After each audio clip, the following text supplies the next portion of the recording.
Je vais donc vous présenter très succinctement, et pas un résumé, mais vous présenter un peu la nouvelle tendance de ce livre, qui n'a pas changé son titre, mais on va en parler. Et puis, le contenu, surtout le plus important de notre petite intervention d'aujourd'hui, ce sera de vous présenter ce que j'appelle quelques aptitudes à habiter et quelques bienfaits d'habiter. Voilà.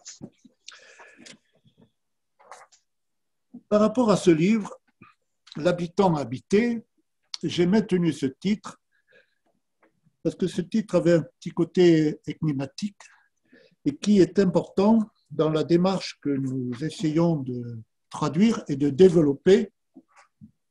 C'est, et je vais me dire, c'est qu'aujourd'hui nous sommes habitués toujours à définir, donc à décrire des choses, et le fait de définir et de décrire nous empêche de nous interroger. Ça nous confirme ou ça nous désaffirme vis-à-vis de quelque chose. Et je me suis aperçu de cela très régulièrement quand, par exemple, je demande à quelqu'un de dessiner un parfum, il est tout de suite un peu désemparé parce que je lui demande de dessiner ou de traduire sur une feuille de papier les sensations, les émotions qu'il peut avoir en percevant un parfum. Quand on demande de dessiner quelque chose que l'on se représente très concrètement, tout de suite, il y a une réaction qui fait qu'on va de ce que l'on ressent, pas de ce que l'on ressent, mais de ce que l'on entend, de l'entendement que l'on a, et on le traduit tout de suite. Le fait de s'exprimer ou de demander à quelqu'un de faire le lien entre quelque chose qu'il ne peut pas, à laquelle il ne peut pas mettre tout de suite un nom ou une image ou une définition, mais le fait quand même d'en traduire la sensation, la vibration qu'il en a, eh bien, ça fait un temps d'interrogation, mais ce temps est un temps extrêmement favorable pour tout ce qui est notre développement sensible, notre développement qui nous anime, c'est-à-dire les êtres humains que nous sommes. Donc, l'habitant habité, malgré ce côté un petit peu énigmatique, est maintenu. En base de ligne, pour devenir un peu plus compréhensible, je rajoute trois expressions: parfum d'humanité, résonance au vivant, poésie d'espace. Parfum d'humanité, je dirais, c'est ce bouquet d'interrogations et de recherches, tous ces tâtonnements et errances d'une existence. Et heureusement qu'on en a beaucoup, car ceux qui n'en ont pas, je pense qu'il manque quelque chose de la vie. Résonance au vivant, c'est toute cette analogie à toute entité vivante, c'est-à-dire aussi bien la plante, mais aussi le caillou, et dans lequel nous sommes tous des vivants, mais avec des temporalités très différentes, car certains vont vivre quelques instants, voire comme un insecte, ou des centaines ou des millénaires comme un caillou ou un arbre. Mais nous sommes tous quand même des entités vivantes et nous appartenons au même monde, quelque part. Poésie d'espace, alors là, pour faire très court, c'est un chant d'ouverture à la vie. Et dans ce chant, il y a un refrain qui est la rencontre avec l'autre. Et dans cette rencontre de l'autre, de cet autre qui n'est autre que moi-même et qui n'est autre qu'une intensité différente, il y a là toute une poésie possible, ce que j'appelle cette ouverture à la vie. Et cette dimension poétique, dans l'habitant habité, est très fortement soulignée. Et puis, pour terminer cette toute petite présentation, je fais une citation de Marcel Proust, histoire de donner le là à cet essai. Seule la perception grossière et erronée place tout dans l'objet, alors que tout est en l'esprit. Je n'ai pas voulu transformer Marcel Proust, mais pour moi, tout est presque dans la perception sensible. Mais ça rejoint, et je comprends, c'est ce que je voulais donner un petit peu.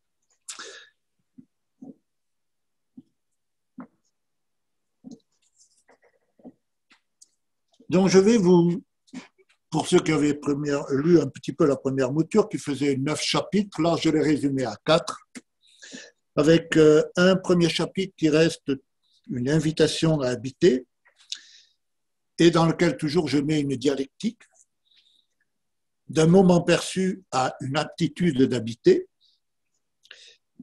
qui représente une partie du moins de ces interrogations d'habiter, de l'aimantation au projet à la sensibilité d'habiter, jusqu'à une comparaison à l'hardiesse du vivant.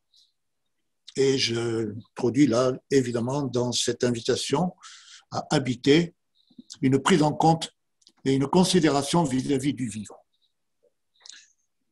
Un deuxième chapitre qui est d'habiter consciemment et qui va d'une invitation à habiter l'entendement d'une organicité. Dans ce chapitre, j'essaye là, à partir de questions et de citations humaines,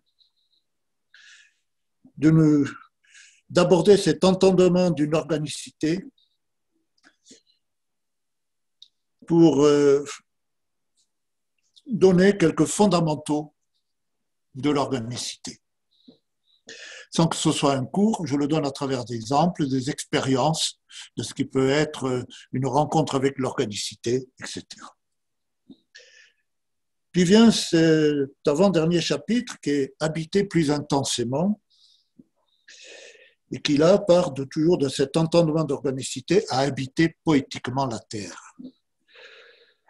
Faire corps avec l'élémentaire, le dialogue homme-nature et la planète.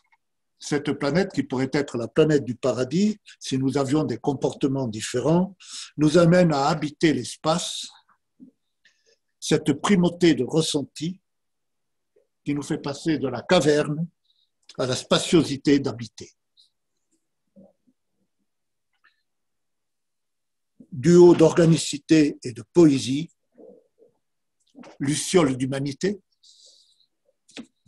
Puis vient le dernier chapitre, qui a encore un titre qui reste un peu imprécis, qui est une thérapie d'habiter, mais qui va, mot thérapie ne me convient pas trop, mais on y reviendra, et qui est d'habiter poétiquement la terre à la vivification d'habiter, dynamique à énergie d'habiter, habiter naturellement et simplement, souffle vital et l'habitance, mais je m'appuierai tout à l'heure sur cette notion d'habitance, ardeur et régénérescence d'habiter.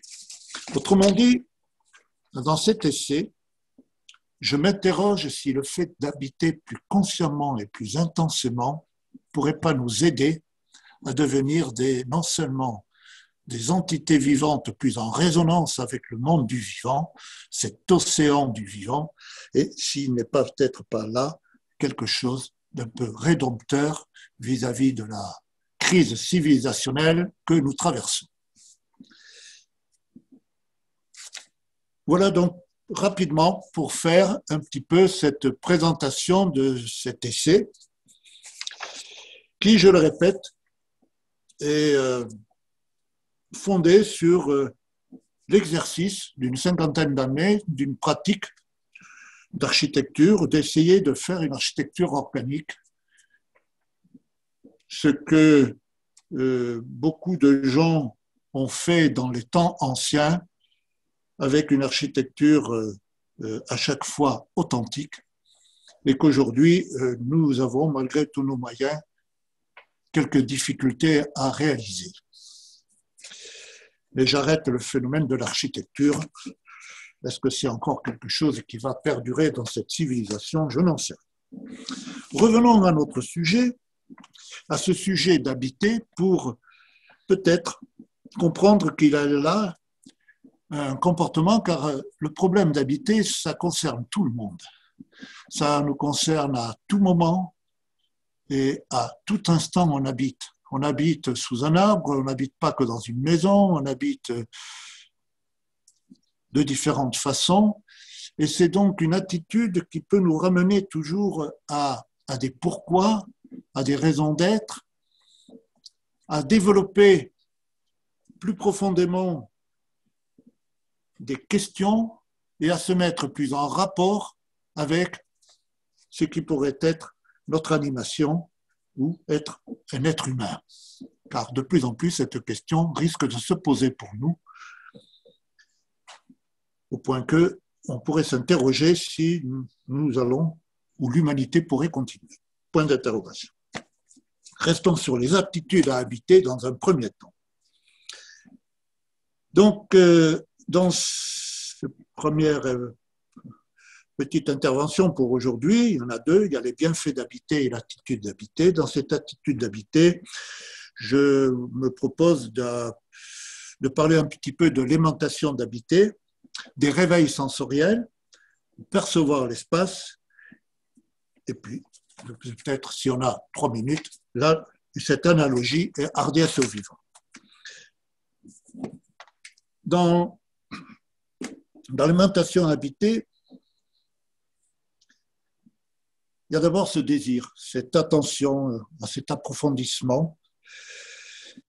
Ça nous amène tout de suite à rappeler un petit peu ce que c'est que voir de l'extérieur et voir de l'intérieur, à prendre conscience de ce phénomène qui fait que, et c'est vrai, nous sommes aujourd'hui toujours en manque de temps, toujours à la course des leviers à la recherche de plus, toujours plus et plus d'argent pour encore plus, etc. Et quand ce n'est pas de l'argent, c'est du temps qui nous manque. Et quand ce n'est pas de l'argent, c'est du temps. Et que ce n'est pas du temps, il nous manque de la patience, etc., etc. Autrement dit, il y a une espèce de dysfonctionnement qui se passe entre ce qui est une partie de notre nature et ce que nous sommes amenés à faire pour rester en correspondance avec ce que nous avons à vivre dans cette société. Ce qui nous amène à développer une attitude plus intérieure, ce que j'appelle un intérieurement, et que, pour être plus encore précis, je dirais un chemin qui amène à faire cohésion. Car dans l'intérieurement, il ne s'agit pas de s'isoler, il s'agit de chercher la cohésion, ce qui va nous relier. Et je pense qu'il y a là une chose importante, car ça relie avec le phénomène d'habiter.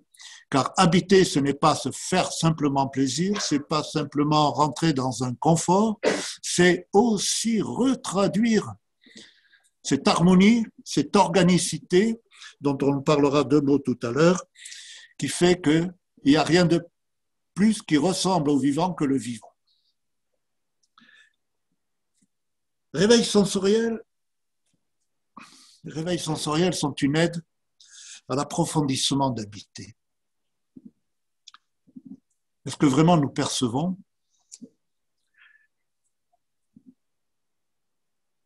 Je voudrais vous présenter une expérience d'odeur, d'identification d'odeur. Revenons à des choses très simples que l'on vit tous les jours. Vous sentez une odeur, peu importe si elle est agréable ou désagréable, mais votre propos est de savoir d'où elle vient. Que se passe-t-il? D'abord, vous vous dirigez vers cette odeur. Et dans cette direction, vous êtes à tâtons, un peu plus à droite, un peu plus à gauche, etc. Mais si vous êtes attentif, vous vous apercevez que, par exemple, le poids de votre corps, le mal au dos que vous avez ou autre chose, c'est fini, ça ne compte plus. Vous êtes déjà dans la direction de cette odeur, vous êtes dans une perspective, vous ne savez pas où elle est, je répète, vous la cherchez, d'où elle vient, mais là domine un sens, ce sens de l'odorat, qui vous dirige, et ce n'est plus la vue qui vous dirige, ce n'est plus, comme je viens de vous dire, la sensation de votre corps, il y a là une direction qui vous transporte et qui vous allège. Dans cette expérience, quand vous vous êtes aperçu de là où était, d'où est venue l'odeur, c'est là que vous vous apercevez d'où elle vient, c'est là que le sens sensoriel revient, alors que tout le reste du temps, le sens sensoriel ne dominait pas. C'est extrêmement important parce que pour nous, dans notre société où nous appréhendons avant tout par la vue, l'expérience odorifante d'une recherche d'odeur est très intéressante pour la comparer et de voir comment nos sens fonctionnent. Donc voilà une petite introduction au réveil sensoriel qui pose la question si nous percevons ou pas. Dans ces perceptions sensorielles, nous avons tendance à les classer, enfin quand je vais dire à les classer, à les avoir hiérarchisées. Il y a le senti qui est extrêmement rapide, très fugace, mais tellement rapide qu'on ne s'en souvient pas et pourtant on est constamment avec des sentis, quelle que soit la sensorialité, le senti de toucher, un senti auditif, etc., qui appartiennent à chacun de nos sens. Mais ce que je veux surtout marquer dans ce côté senti, c'est d'une part, c'est que constamment nous avons ces impressions de senti, mais elles restent extrêmement superficielles et c'est ça qui nous donne l'impression que encore nous sommes connectés à nos sens sensoriels. Par contre, le ressenti, lui, il en a déjà beaucoup moins, car lui, il demande une attention plus profonde, il demande d'y revenir, il demande d'insister là-dessus, sur non seulement une prise de conscience et une intensification de cela. Dans le ressenti, il y a déjà une prise de mémoire et un ressenti, déjà, va constituer une partie de nous-mêmes. Mais il y a un autre, ce que j'appelle un consenti. C'est le nez du parfumeur, l'oreille du musicien, l'œil de l'architecte. C'est le fait d'avoir travaillé, d'avoir non seulement porté de l'attention, mais d'avoir été encore plus en transformation de ses capacités du développement sensoriel et du développement sensible. C'est, je pense, peu importe les mots, mais même pas la hiérarchie, mais c'est déjà une façon de prendre conscience et de développer par ces différents niveaux une plus grande attention et une plus grande, je dirais, intention d'aller plus loin dans ce développement de la sensibilité pour peut-être demain habiter un peu plus.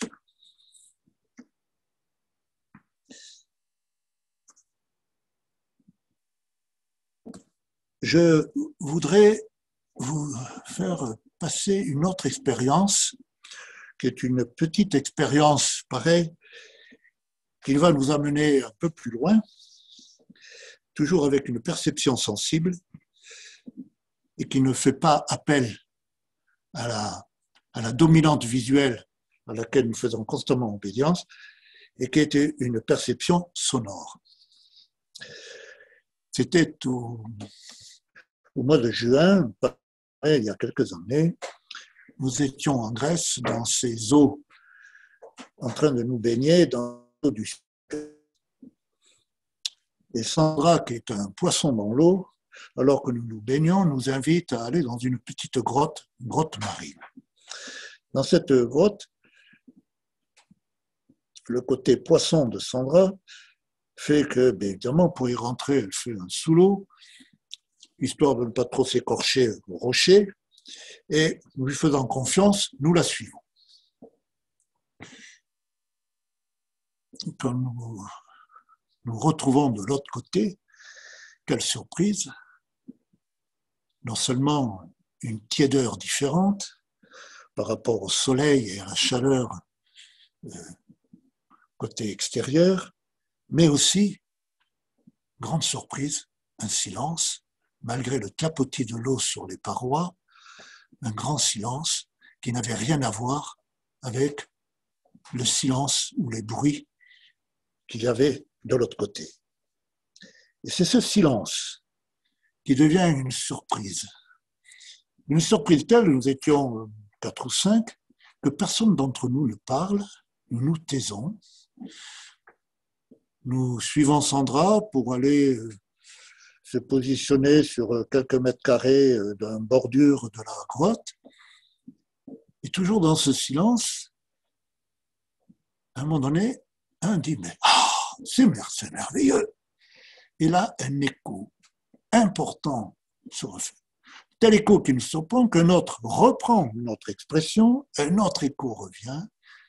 Et dans ces échos, il y avait une résonance sonore qui nous donnait toute. Là, c'est ça qui m'avait frappé. Dans cette résonance, je prenais par cette résonance conscience de l'ensemble de la grotte, de cette enveloppe qui nous contenait. D'habitude, pour sentir un volume, nous prenons les yeux. Ben là, rien que par le sonore, nous pouvions appréhender le volume de cette grotte. C'est ce que je voulais un petit peu vous dire dans ce petit exemple de perception sensorielle et de la nutrition que représentent ces perceptions sensorielles. Parce que par les émotions engendrées, le réveil et les transports des sensations latentes de perception sensorielle constituent une nourriture vibratoire, sécrétion des ambiances agissant sur les corps intérieurs et profonds de l'humain. Et c'est en ce sens-là que le développement des perceptions sensibles sont un puissant vecteur pour habiter. Dans cette même expérience de la grotte, pour moi, il y a eu un renouvellement complet de cette perception sonore.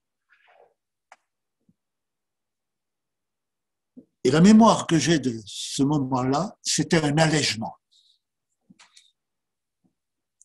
Une espèce de libération qui se passait et qu'après coup, je me suis aperçu que dans cette libération, je ressentais la même chose que lorsque j'avais une impression de création quand j'essayais de dessiner. Et en y portant encore plus attention, je dirais que l'échange d'un regard ou la rencontre avec une profondeur signifiante procède de la même chose. Autrement dit, tout ce qui nous touche réellement et profondément, tout ce qui touche un vibrant en nous, se passe par ce type de développement sensible.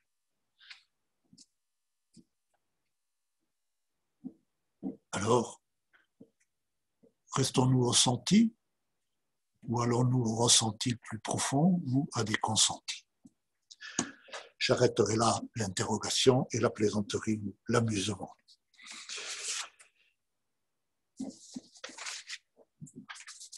Un deuxième élément, en dehors de ces perceptions sensorielles, est de percevoir l'espace. Je dois avouer que dans ma pratique d'architecte, l'espace est une des choses que nous percevons très, très mal.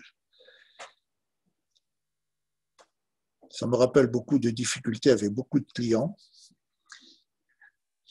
Ce n'est pas du volume, ce n'est pas simplement du entre, bien qu'à Cantersen, nous avons très souvent dit nous n'habitons pas les murs, mais l'espace entre les murs. Et pour se rappeler le phénomène d'espace, ou ce que pourrait être une perception d'espace, essayons de nous rappeler un moment heureux. Si on essaie de se rappeler un moment heureux, ce qui nous vient en mémoire, c'est une ambiance. Une ambiance peu facile à toujours définir, mais c'est une ambiance et ce n'est pas une durée, ce n'est pas un temps. Nous avons, et ça, c'est parce que c'est une mémoire d'espace, d'une ambiance qui nous rappelle ce moment heureux. Je voudrais vous donner un exemple que j'ai eu de perception d'espace.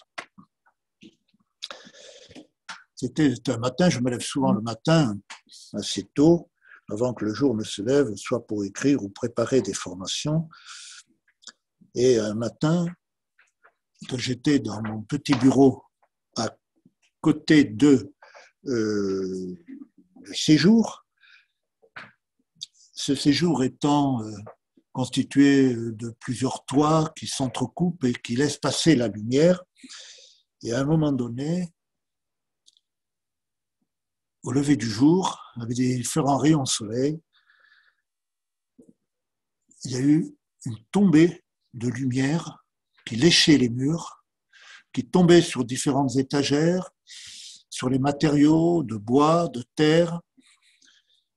Et là, il y a eu un bain de lumière, avec cette lumière du matin, qui est une lumière montante par rapport à la lumière du soir, qui est une lumière descendante.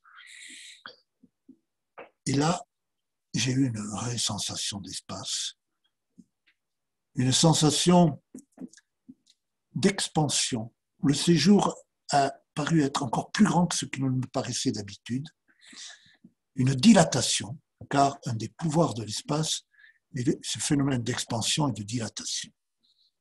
C'est ce qui le différencie d'une prise d'un volume ou d'une prise en compte entre deux choses, qui est encore un phénomène dimensionnel. L'espace est avant tout une expansion. Donc appréhender l'espace est une expérience, et je dirais qu'il pourrait être là tous les jours, mais qui nous est difficile parce qu'aujourd'hui, on est toujours pressé par le temps, pressé vite. Il ne faut pas avoir commencé quelque chose qu'il faut déjà l'avoir fini, etc. Vous connaissez tous ce genre de choses, on ne va pas en parler, on le subit suffisamment. Et là, l'espace devient une chose extrêmement intéressante. C'est parce que par cette expansion,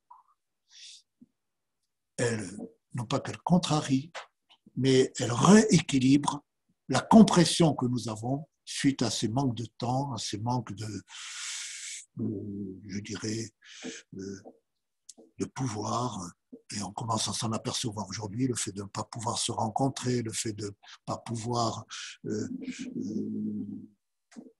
faire fonctionner ces sensorialités, mais ça commence à devenir un manque, et un manque dont on commence à s'apercevoir du dysfonctionnement que cela peut engendrer. La période que nous vivons à ce niveau-là est très intéressante pour nous faire prendre conscience, peut-être, de l'importance d'habiter.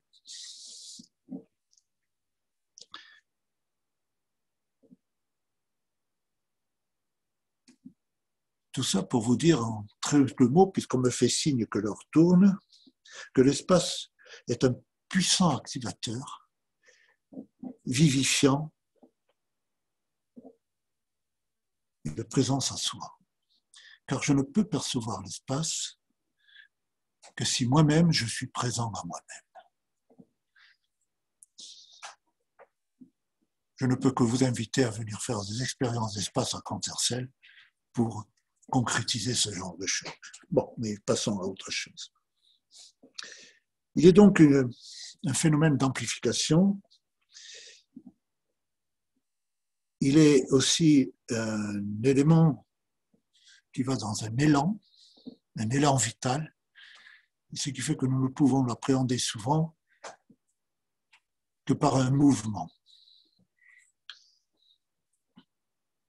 Et il est, et vous le comprenez très vite, il est un vecteur d'humanité, car il nous permet, comme je vous disais tout à l'heure, dans un moment heureux, c'est lui qui nous permet de nous relier à ce qui est le plus vital en nous. Bon, je pourrais longtemps dialoguer sur le phénomène d'espace, mais je dois aller vite, et puis ce n'est pas le but de uniquement l'espace, simplement développement des sensorialités et perception d'espace, ça devient des atouts extrêmement importants pour non seulement habiter, pour peut-être développer notre dimension humaine. Dans ces phénomènes d'espace, il y a aussi des conforts d'espace. Et quand j'appelle des conforts d'espace, bon, ce n'est pas l'épaisseur de la moquette qui est confortable. Le confort d'espace est un confort avec ce que nous avons d'être en nous et pas d'avoir. Et je pense qu'il y a déjà là, dans cette phrase, suffisamment de sens pour comprendre.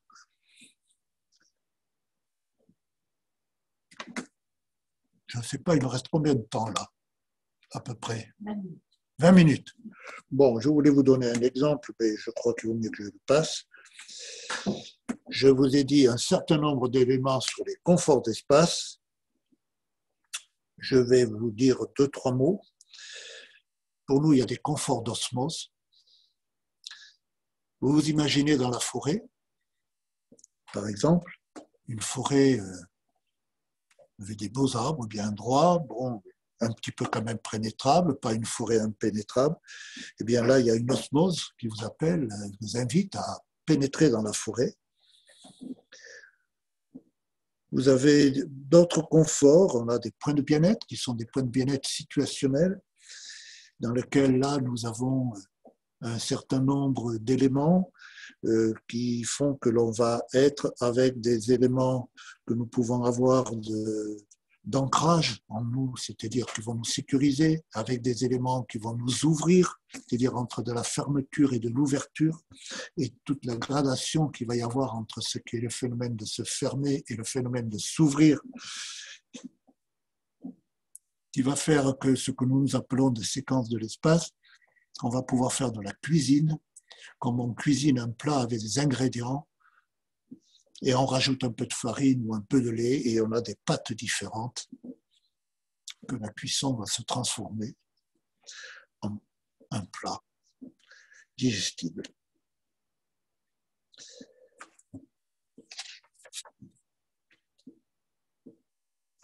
Ce que je voulais vous dire un petit peu dans cette première partie, que ce soit les perceptions sensibles, d'espace ou du vivant auquel j'ai un petit peu fait allusion, tout ça, ce sont des discernements, des affinages perceptifs et de structuration pour être plus en osmose et en résonance avec le milieu dans lequel nous vivons. Non seulement il participe de la dimension humaine, et il nous invite à changer d'habitude, de comportement, et entre autres vis-à-vis de l'autre, cette autre entité vivante. Il naît de cette attitude de perception et d'analogie une attitude interne, une hardiesse animée de questionnement, nous conférant un nouveau souffle. Je voudrais terminer là, en ces quelques mots, par ce que j'appelle une invitation à habiter.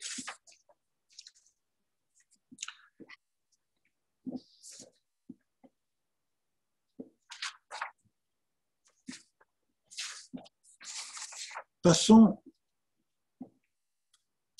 à une deuxième partie de cette petite réunion, conférence,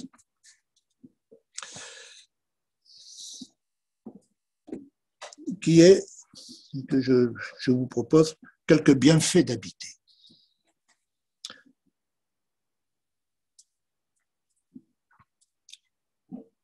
Nous venons de nous apercevoir qu'habiter, ça ne peut être comparable à la prise d'un cachet d'aspirine quand on a mal à la tête.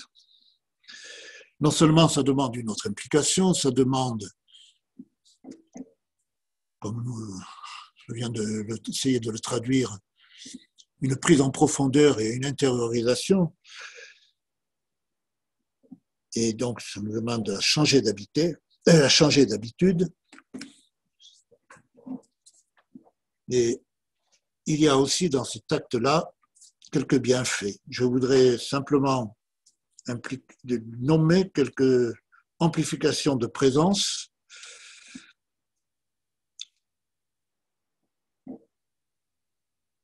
une capacité à embrasser plus grand que soi et une rencontre avec une dimension humaine.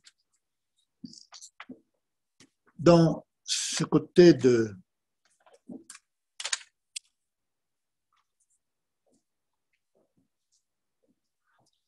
ces bienfaits, pour vous donner une image, nous attendons le printemps, nous avons vécu des printemps, ces sorties d'hiver, avec ces changements de température, avec les jours qui s'allongent, avec la poussée des plantes que l'on sent, car de jour en jour, on les voit grandir. La nature nous montre à chaque printemps non seulement un renouveau, mais aussi une poussée de croissance, une pulsion de vitalité.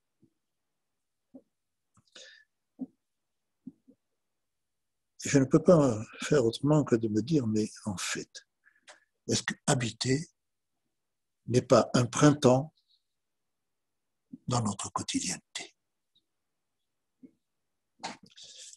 Je voudrais vous faire part de ce que j'appelle de ces quelques printemps.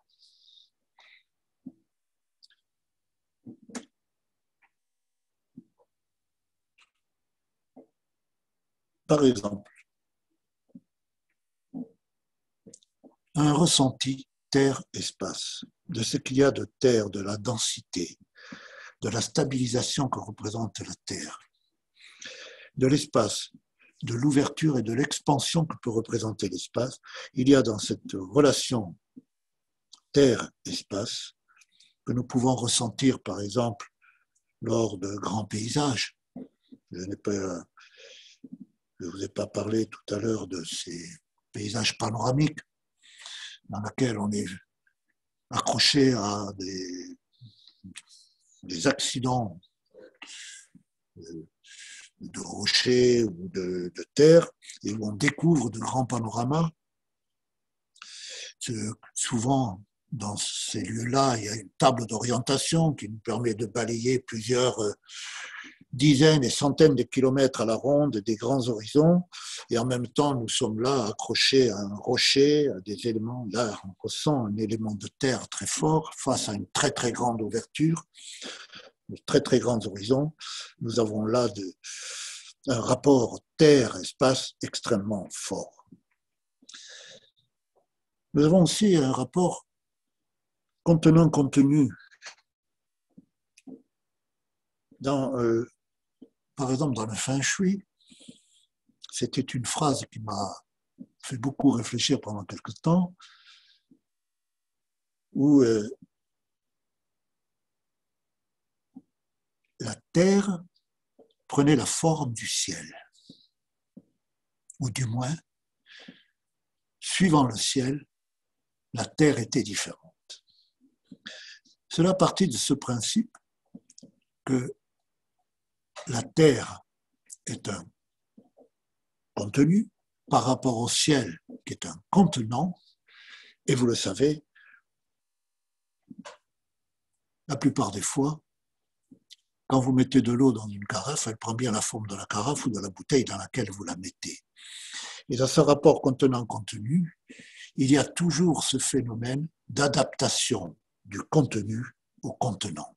Cette relation de contenu et de contenant devient extrêmement importante parce que, suivant que nous nous situons, que nous soyons le contenant ou le contenu, elle nous permet de prendre sans morale un rapport d'humilité ou, je dirais, de résonance de l'un par rapport à l'autre. C'est une forme de relativité qui me paraît être extrêmement importante. Autant le ressenti terre-espace favorise une profondeur et une ouverture de soi, autant ce rapport de contenant et de contenu favorise ce positionnement.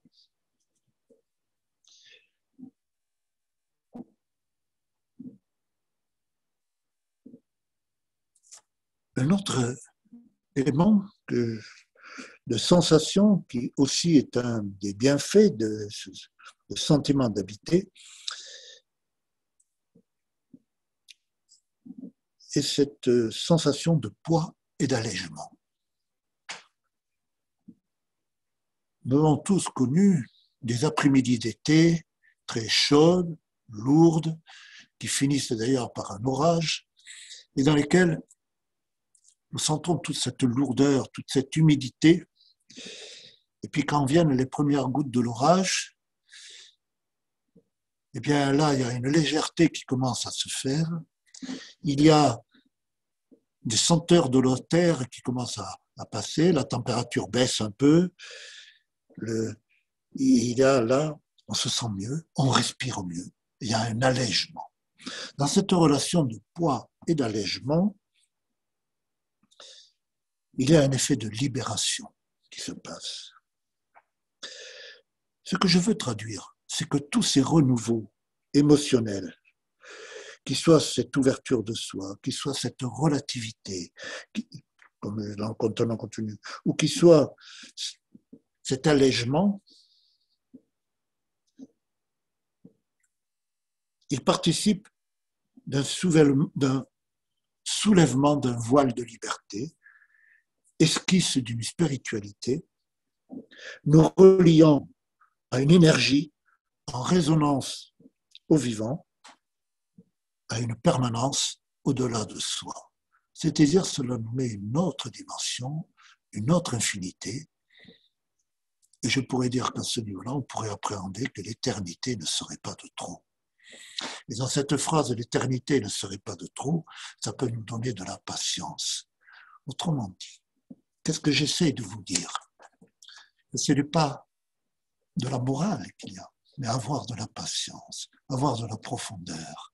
Nous pouvons le retrouver quand nous devenons animés et nourris de perceptions, qu'elles soient sensorielles, spatiales,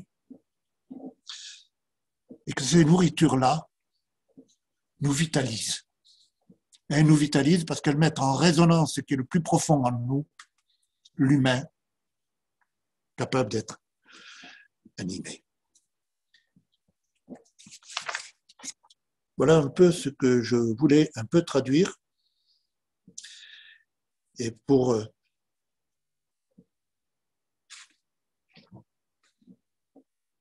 terminer, parce que je crois qu'il faut que je termine, non, là, où est-ce que j'en suis? À 5 minutes. Oh, si j'ai 5 minutes, je continue. Continue pour vous dire que habiter est aussi une habilité à embrasser plus grand que soi.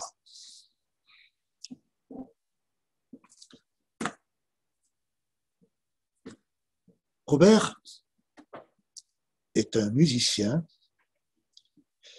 qui joue du violoncelle.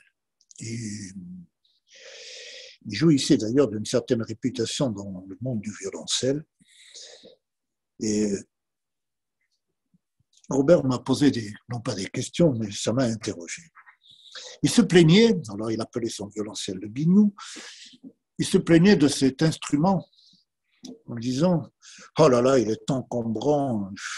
Évidemment, il fallait pratiquement une voiture pour le déplacer. Et il se plaignait parce que il fallait que tout le temps, tous les matins, ou à un moment de la journée, il puisse jouer de son biniou. Ça m'interrogeait parce que je me suis dit, mais quand même, voilà quelqu'un qui n'était pas tout jeune, qui avait déjà une grande expérience, mais il n'a pas besoin de se dégourdir les doigts, ni rien, il n'a pas besoin de reconnaître les notes de musique, il connaît tout ça par cœur. Mais pourquoi éprouve-t-il le besoin de régulièrement, voire plusieurs fois par jour, avoir ce rapport avec ce biniou? En fait, en y étant plus attentif, dans un premier temps, je me suis aperçu que quand c'était Robert qui parlait, Robert qui mangeait ou discutait, qui échangeait, c'était un Robert. Mais quand Robert était avec son biniou, là, il changeait. Il y avait une espèce d'osmose entre lui et son instrument qui faisait qu'il y avait une vibration, une unité. Et la deuxième chose qui a été un déclic, c'est qu'un jour, dans une discussion, il me dit « Oh, ben, tu sais, De toute façon, les musiciens, on fait toujours des fausses notes, faut pas croire. Hein. Il n'existe pas de concert sans fausses notes. Attends, qu'est-ce qu'il raconte là? Évidemment, il ne s'agissait pas des fausses notes du débutant en musique, mais il s'agissait de ces fausses notes, celles qui ne sont pas totalement ou suffisamment justes. Et j'ai compris, grâce à lui, qu'en fait, ces fausses notes dont il parlait, c'était un manque de justesse. Et il avait besoin de cette justesse et d'être en résonance avec cette justesse. Et en ce sens-là, son binou, qui était difficilement transportable, était vraiment pour lui un instrument de torture, bien que, grâce à son binou, il devenait Robert. Voilà quelque chose qui peut nous relier à ce que j'appelle ce souffle vital. Car là, avec Robert, par cette résonance et cette vibration, il y avait quelque chose de ce souffle vital que je voudrais vous dire un tout petit mot là-dessus. J'aime beaucoup des choses de l'art en Asie. Il n'y a pas encore très longtemps, je regardais Jardin de longévité de Rambach, qui est un livre très vieux maintenant, qui doit avoir 20 ou 30 ans d'âge. Et dans ces jardins de longévité, je m'aperçois d'une chose, non seulement de cet art de lever les pierres, de cette justesse à établir entre des choses petites, de grandes choses,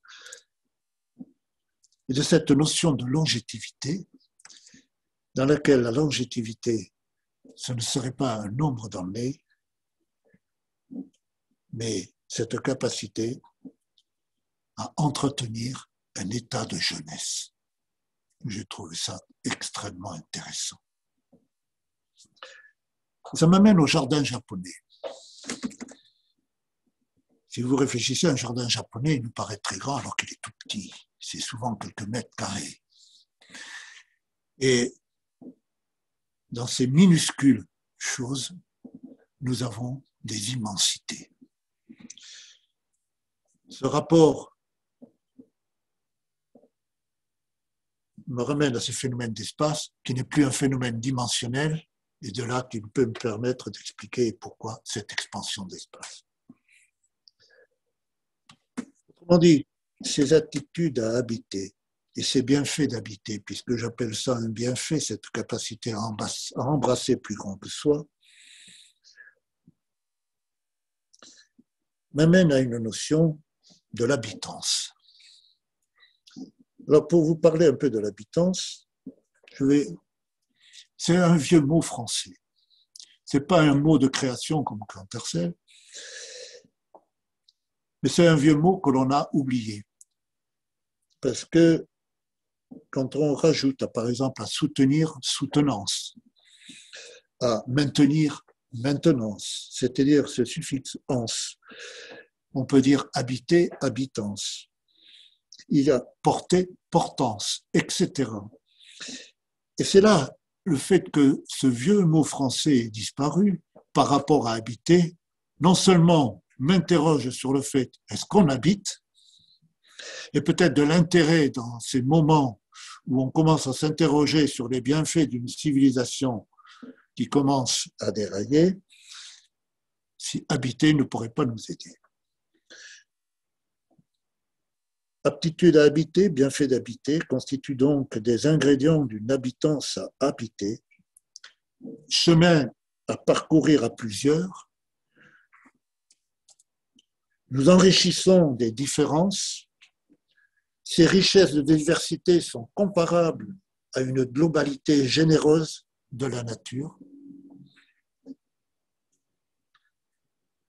Habiter à un lieu, ou plus poétiquement, en un lieu, l'espace de demeurer, mûrissement de quête humaine, qu'avec le lieu, nous démultiplions et retrouvons en révélant, l'espace d'y être. Voilà un peu pour non pas conclure, parce qu'on va continuer à discourir, mais quelques éléments de ce que dans cet essai de l'habitant habité, je me propose d'aborder.